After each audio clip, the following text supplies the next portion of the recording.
Hello दोस्तों, स्वागत है आपके अपने YouTube channel brilliant study centre में। आज हम इतिहास का पहला चैप्टर कवर करने वाले हैं जो कि बहुत ही एग्जाम के लिए महत्वपूर्ण है, वीवीआई साबित है। देखिए, इतिहास, सबसे पहले इतिहास के बारे में जानेंगे। इतिहास कहते हैं किसको? बीती हुई बात को उजागर करना इतिहास कहलाता है। बीती हुई बात को उजागर करना क्या कहलाता है? इतिहास। इतिहास का पिता खोजकर्ता हेरोडोटस को कहता है। किसको? हेरोडोटस को। किसको? हेरोडोटस को। तो चलिए, इतिहास का पहला ये टॉपिक है राष्ट्रवाद। यूरोप में राष्ट्रवाद। तो पहले जानेंगे राष्ट्रवाद होता क्या है। यह सब यूरोप में हुआ था।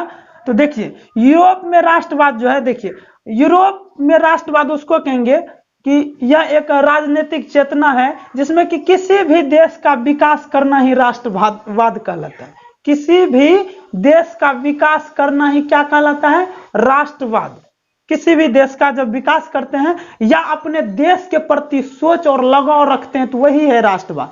सभी आर्मी लोग क्या होते हैं? अपने देश के प्रति बहुत सोच और लगाव रखते हैं, तो इसलिए आर्मी सब तो सबसे बढ़िया राष्ट्रवाद है। क्यों? क्योंकि वह अपने देश के लिए मर मिट जाते हैं। तो वह सब क्या है? राष्ट्रवाद का एक अच्छा एग्जाम्पल है। कौन? आर्मी लोग सब।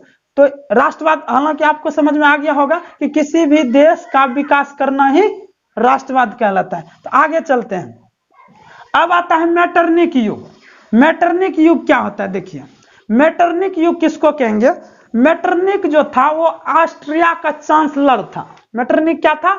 ऑस्ट्रिया का चांसलर था और जो एक घोर प्रतिक्रियावादी राजा था। घोर प्रतिक्रियावादी मतलब हुआ कि वह जो है ना अपना शासन में विश्वास रखता था। वह किसान सबको कोई नहीं देना चाहता था। वो अपने आप में पूरा घमंडी था। कौन? मैटरनिक। वह सोचता था शासन करो लेकिन लोगों का भलाई नहीं करो। क्या कहता था मैटरनिक? शासन करो लेकिन लोगों का भलाई ना करो। तो वो, और इसको शॉर्ट में ऐसे भी कह सकते हैं, 1815 से 1848 तक के युग को मैटरनिक युग कहते हैं। शॉर्ट में यहाँ पे देखिए, 1815 से 1848 तक के युग को क्या कहते हैं? मैटरनिक युग। मैटरनिक कौन था? ऑस्ट्रिया का चांसलर। कई बार एग्जाम में भी पूछा जाता है ऐसा से। ठीक, तो चलिए आगे बढ़ते हैं। आगे भी देखिए, यहाँ पे समांतवाद है। समांतवाद, समांतवाद क्या होता है? देखिए, समांतवाद वैसा शासन प्रणाली है जिसमें सामंतों या जमींदारों को किसानों से ज्यादा अधिकार दिया जाता है। समझे? समांतवाद उसको कहते हैं, मतलब जो मान लिया जो कोई जमींदार है, क्या है? कोई जमींदार है वो, और वह क्या करता है? किसान सब उनका खेती करता है, जमींदार सबका। तो किसान से ज्यादा वैल्यू किसका देगा समांतवाद में? जमींदार को। समझे? कोई बटेदारी खेत करता है तो बटेदारी जो करता है किसान, तो उससे अधिकार अधिकतर किसको मिलेगा? जमींदार को। तो वो क्या कहलाएगा? समांतवाद। तो वैसा शासन प्रणाली जिसमें सामंतों या जमींदारों को किसानों से ज्यादा अधिकार मिले, अधिकार दिया जाए, उसको क्या कहेंगे? समांतवाद। अगला टॉपिक है सर्वहारा वर्ग। कई बार पूछा गया सर्वहारा वर्ग क्या होता है। तो सर्वहारा वर्ग उसे कहेंगे, मतलब समाज का वैसा वर्ग जिसमें सभी लोग आते हैं। जिसमें सभी लोग, जैसे गरीब किसान और मजदूर आते हैं, जिसमें गरीब किसान और मजदूर शामिल होते हैं, उसको क्या कहेंगे? सर्वहारा वर्ग। क्या कहेंगे? सर्वहारा वर्ग। तो चलिए ठीक है। तो इस तरह से ये था। इस देखिए 4 टॉपिक था, ये बहुत दूसरा वीडियो है। तो चलिए, क्वेश्चन ये है कि जर्मनी और इटली के एकीकरण में क्या बाधाएं थी? जर्मनी और इटली के एकीकरण में क्या बाधाएं थी? तो इसके निम्नलिखित बाधाएं थी। चलिए, क्या है निम्नलिखित बाधा? तो सबसे पहला बाधा ये थी कि देखिए, 300 छोटे छोटे राज्यों का विखंडन था। उसमें 300 छोटा छोटा राज्य जो था वहां पर बन गया था। जैसे बिहार में अभी क्या, देखिए बिहार जैसे भारत है, तो भारत में कितने राज्य? 29। उस तरह से जर्मनी और इटली में जो थे 300 राज्य, छोटा छोटा राज्य बना दिया था, उसको संभालने में नाकामयाब रहते थे। तो इसलिए पहला तो बाधा ये हो गया। दूसरा बाधा ये था राष्ट्रीयता का अभाव। राष्ट्रीयता मतलब अपने देश के प्रति प्रेम का अभाव था। ठीक, उसके बाद देखिए मैटरनिक का घोर प्रतिक्रियावादी नीति। तो बताए थे मैटरनिक कौन था?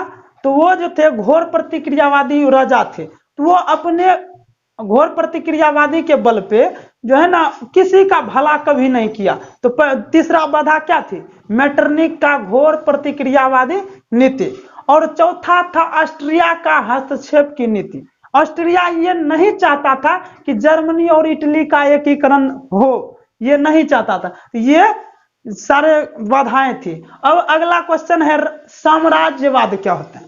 साम्राज्यवाद क्या होता है? तो साम्राज्यवाद देखिए किसे कहेंगे?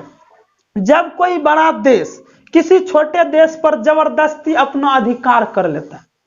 कोई बड़ा देश जब छोटे देश पर अपना अधिकार कर लेता है, उसको अपने अधीन में रख लेता है, तो उसी को कहते हैं साम्राज्यवाद। क्या कहते हैं? साम्राज्यवाद। तो वो साम्राज्यवाद यहां देख रहे हैं ना इस तरह से।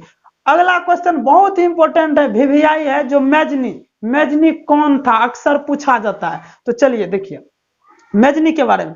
मेजनी जो था, मेजनी का जन्म 1805 ईस्वी में हुआ था। कब हुआ था? 1805 ईस्वी में हुआ था और जेनेवा में हुआ था। कहां हुआ था? जेनेवा में हुआ था। और मेजनी को इटली के एकीकरण का मसीहा कहा जाता है। मसीहा समझते हैं? हीरो, नायक जिसको कहते हैं, फिल्म सब में जो हीरो होता है। तो ये जो इटली का एकीकरण करने में और कई बार हार का सामना करना पड़ा किसको? मेजनी को। और यह भागकर लंदन चले जाते थे, फिर आकर फिर से शुरू कर देता था ये आंदोलन। और देखिए उसके बाद देखिए इन्होंने 31 होगा। इन्होंने 1831 ईस्वी में यंग इटली नामक संस्था की स्थापना की थी। 1831 ईस्वी में यंग इटली नामक संस्था की स्थापना, मतलब कि 1831 ईस्वी में खाली युवा लोगों को लिया। युवा लोगों मतलब जवान लोगों को अपने अति में लिया संस्था में, ताकि लड़ने में आसान हो जाए। तो ये था मेजनी के बारे में, साम्राज्य के बारे में। तो इस तरह से अब वीडियो को यहीं नेक्स्ट वीडियो में, तब तक के लिए धन्यवाद। जय हिंद, जय भारत।